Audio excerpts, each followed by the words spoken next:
5 seconds to go.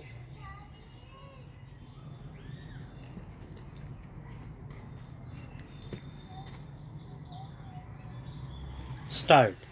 Irrigation and power form the basis of the agricultural and industrial development of our country. After the droughts of the previous 2 years, no one in India needs any reminder about the vital importance of irrigation.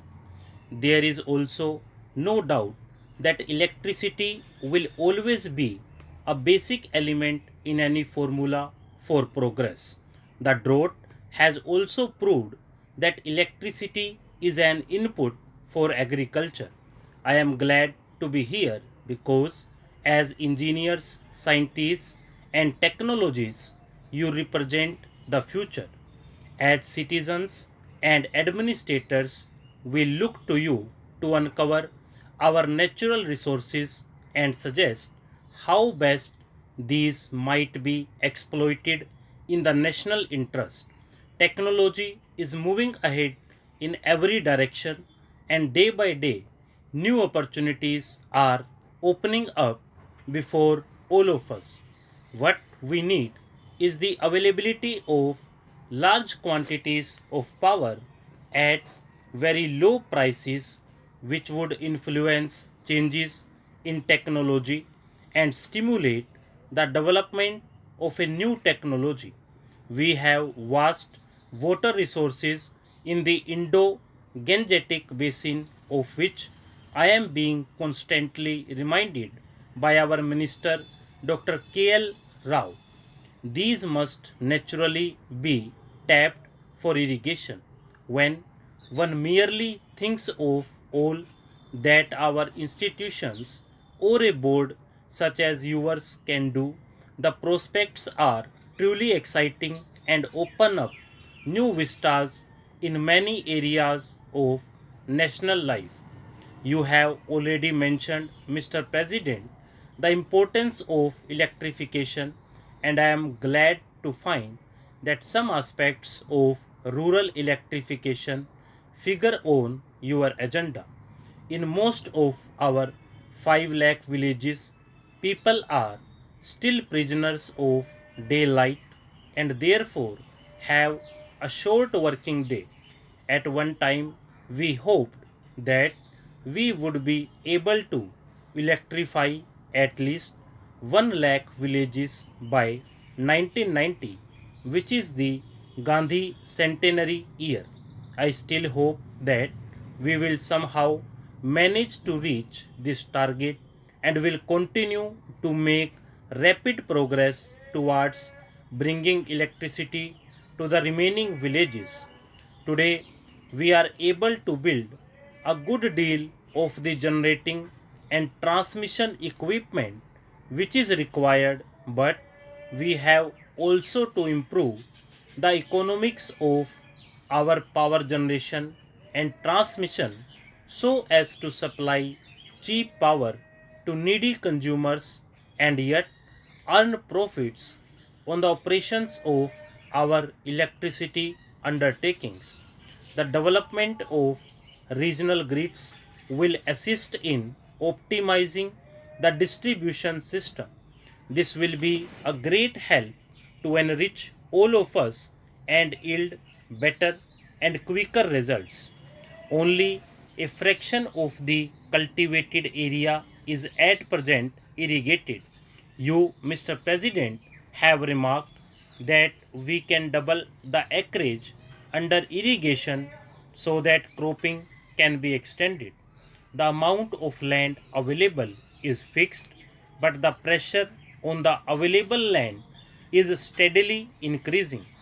There is no alternative, therefore, to increasing the efficiency of land utilization and getting higher productivity per acre. Irrigation is one means towards this end. It is important that we utilize fully and rapidly such irrigation potential as has been already created. I think this requires much closer association than is generally found between the irrigation engineer, the agronomist, and the farm extension worker.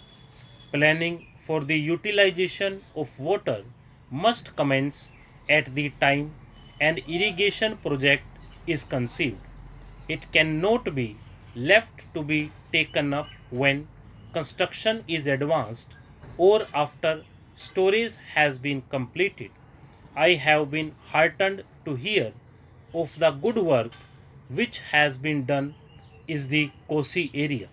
This might well be a model along with some others to be studied with advantage. India already has what is said to be the largest irrigation system in the world, but I am told that our water management system could be greatly improved.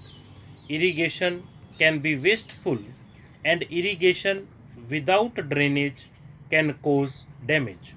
Water management and soil conservation constitute sciences in themselves, and I am happy that you are holding a symposium on the problem of water management.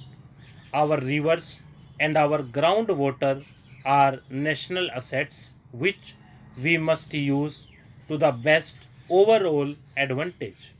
I am deeply concerned that there was sometimes been a controversy over what are termed interstate river waters. I am sure that technical solutions can be found to safeguard the legitimate interests of every region or state, and that these matters are best considered in a rational and scientific manner rather than on the basis of emotion. There is one other aspect, perhaps not directly related to your conference, on which I should like to touch. The development of irrigation, especially in arid tracts, is often a starting point of an economic and social revolution. It demands more tractive power and creates new demands for roads, markets, and processing and storage facilities. The stimulus which irrigation provides to agriculture also generates new and additional incomes, much of which are invested in the facilities earlier described. A part of it also goes into village improvement schemes, the renovation and modernization of individual homes, the paving of streets, the digging of wells, and so on. I believe this kind of development offers an unrivaled opportunity to promote a new village movement. Stop.